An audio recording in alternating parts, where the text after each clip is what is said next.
Sam, I have a plan. Many people will say to me, well, that's just your story, right? Like, that's great. It worked out for you that way. God did the miraculous. And what I tend to say to them, I said, maybe I'm naive, but I just believe that God wants to do the miraculous in all of our lives.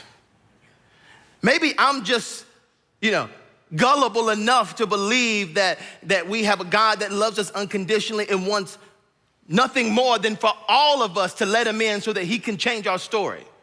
Maybe he has a great thing for all of us. I just believe he does. I don't think it's maybe. I believe that it is.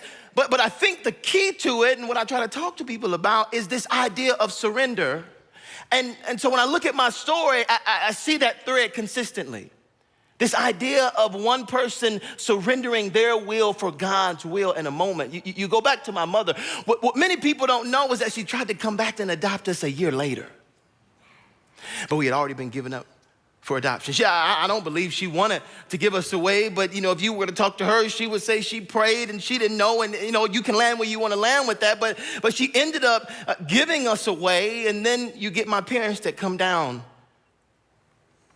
and accept us in the face of someone else rejecting us. They take a moment and they pray and they say, God, what do you want? What are you saying? And they put their will away and they pick up God's. They surrender to his leaning. And then you kind of fast forward to me giving my life to Christ for the first time at 16.